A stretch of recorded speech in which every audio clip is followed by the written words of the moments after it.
اعوذ باللہ من الشیطان الرجیم بسم اللہ الرحمن الرحیم السلام علیکم. میں ہوں شمس ISF. مراد سعید کے ساتھ وہ کچھ ہوگا کہ کسی کے ساتھ بھی نہیں ہونا چاہیے. وہ کون کرے گا؟ ریاستی ادارے. جاوید چودھری کہہ رہے ہیں. ویڈیو دیکھ لیے. اب جو اطلاعات ہیں وہ یہ ہیں کہ مراد سعید صاحب پشاور کے اندر ہیں، پشاور سے باہر نہیں نکلے، اور باقاعدہ پشاور کو کارڈن آف کیا ہوا ہے. ان کے تمام جو راستے ہیں سب کو وہاں پہ باقاعدہ جاسوس ہیں، اور وہاں پہ پولیس ہے، اور مراد سعید صاحب کی جو تلاشی ہے وہ جاری ہے. اور پولیس کا اپنا خیال یہ ہے کہ آج یا کل 2 دنوں کے اندر اندر مراد سعید صاحب گرفتار ہوں گے، اور باقاعدہ ٹارگٹ ہے کہ مراد سعید کو اب نہیں چھوڑنا. لیکن کتنی دیر؟ الٹیمیٹلی آج یا کل کی بات ہے، مراد سعید نے بہرحال گرفتار ہو جانا ہے. اور گرفتاری کے بعد میں آپ کو بتا رہا ہوں کہ مراد سعید صاحب کو یہ موقع نہیں دیا جائے گا کہ وہ کسی پریس کانفرنس میں بیٹھ کے وہ اپنی پارٹی چھوڑنے کا اعلان کر دیں یا سیاست سے تائب ہونے کا اعلان کر دیں، کیونکہ یہ وہ صاحب ہیں یا یہ وہ شخصیت ہیں کہ جنہیں اتنی آسانی سے سیاست سے تائب ہونے کا موقع نہیں ملے گا. اور ان کے ساتھ وہ سلوک ہوگا جو اب میں کیا کہوں، جو کسی کے ساتھ نہیں ہونا چاہیے. بہرحال تو مراد سعید صاحب ایک ایسا ٹارگٹ ہیں کہ جو ان قریب اب ریاستی اداروں کی تحویل میں ہوں گے. مراد سعید کو سیاست چھوڑنے کا موقع بھی نہیں دیا جائے گا. مطلب مراد سعید کو اب قتل کر دیا جائے گا. سنو پاکستانیوں، میرے پاکستانیوں، مجھ سے زیادہ ارشد شریف صاحب بولتا تھا، مجھ سے زیادہ عمران ریاض صاحب بولتا تھا. ایک کو تو اس دنیا سے ہی رخصت کیا گیا اور دوسرے کی زبان خراب کر دیا گیا تاکہ وہ بول نہ پائے. حالانکہ کئی بار عمران ریاض صاحب نے ہمیں بتایا کہ مجھے دھمکی دی جا رہی ہے کہ چپ ہو جاؤ ورنہ تمہارے زبان کو کاٹ دیں گے، اور ویسے ہی ہوا. آج وہ بول نہیں پا رہے. میرے پاکستانیوں، عمران خان صاحب سب سے زیادہ بات کر رہا تھا، سب سے زیادہ وہ بولتا تھا، مگر آج ان کو بھی صلاحوں کے پیچھے دھکیل دیا گیا ہے. میں آپ سے یہ ویڈیو شیئر کرتا ہوں، سنو پھر میں آپ سے بات کروں گا. تو ارشد شریف کا مرڈر کھل جائے گا نا، کس کس کا پلان تھا، کس کس نے بنایا تھا، کس کس کے علم میں تھا، کس نے زبردستی بھیجا تھا. مجھے ایک تو یاد ہے، ہمارے سابق پرائم منسٹر جو آج کل جیل میں ہوتے ہیں، انہوں نے جلسہ عام میں کہا تھا کہ میں نے مجبور کیا تھا ارشد شریف کو کہ ملک چھوڑ دے.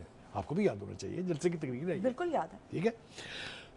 اس کے بعد اب وہ خود ہی سوال پوچھتے ہیں کہ وہ اس کو تو پتہ نہیں کس نے مجبور کر کے یہاں ملک سے بھیجا تھا. اتنی بڑی کنٹرڈکشن ہے ان میں.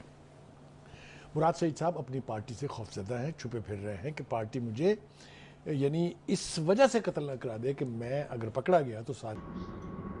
میرے پاکستان میں جس طرح ارشد شریف صاحب کے پیار کو یہ ان صحافیوں نے جسٹیفائی کر رہا تھا ملک سے نکالنے پر، جنہوں نے مجبور کیا تھا ان لوگوں کو بھی یہی صحافیوں نے جسٹیفائی کیا تھا. آج مراد سعید صاحب کو مروانا چاہتے ہیں اور ان گھٹیا لوگوں کو آگے کیا ہوا ہے کہ اگر مراد سعید صاحب کو مار دیا گیا یا قتل کر دیا گیا، شہید کر دیا گیا، تو ہم یہ کہیں گے کہ ہم تو پہلے بھی بول رہا تھا کہ مراد سعید اپنی ہی پارٹی کی وجہ سے چھپا ہوا ہے، انہوں نے خود قتل کر دیا گیا. آج میرے ملک کا انصاف مر چکا ہے، میرے ملک کا نظام رکیل بن چکا ہے، میرے ملک میں انسانیت مر چکا ہے. اگر بولیں گے تو ہمارے بچوں کو مار دیا جاتا ہے، اور اگر نہیں بولیں گے تو اللہ پاک کے سامنے جواب دہ ہوتے ہیں. ہر پاکستانی سب کچھ جانتے ہوئے بھی خاموش ہے. ظلم کے خلاف آواز اٹھانے کی ہمت نہیں ہے ہمیں. میں تمام پاکستانیوں کو بتانا چاہتا ہوں، اگر آپ لوگ ظلم کو روکنا چاہتے ہیں تو ان میڈیا والوں کو کسی بھی جگہ پہ رپورٹنگ مت دیا کرو، ان کی میک توڑ دیا کرو. ان کو جہاں پر بھی دیکھو گے ان کو وہاں سے بگانا چاہیے. ان کو رپورٹنگ مت دیا کرو، تب ہمارا ملک چلے گا. ورنہ مرنے والے کو دہشت گرد کہیں گے اور مارنے والوں کو بہادر. یہی ہمارا نظام چلتا رہے گا، اور انہی میڈیا والوں کی وجہ سے ہمارا پورا نظام رکیل بن چکا ہے. ظلم کے خلاف جب آواز اٹھاؤ گے تو یہ لوگ ہمیں دہشت گرد ڈکلیئر کر دیتے ہیں، اور اگر ظالم ہمارے اوپر ظلم کرتے ہیں تو وہ بولتے ہیں کہ یہ انصاف دلواتا ہے اور لوگوں کو اکٹھا کر رہے ہیں، حالانکہ وہ ہمارے ساتھ ظلم کر رہے ہیں.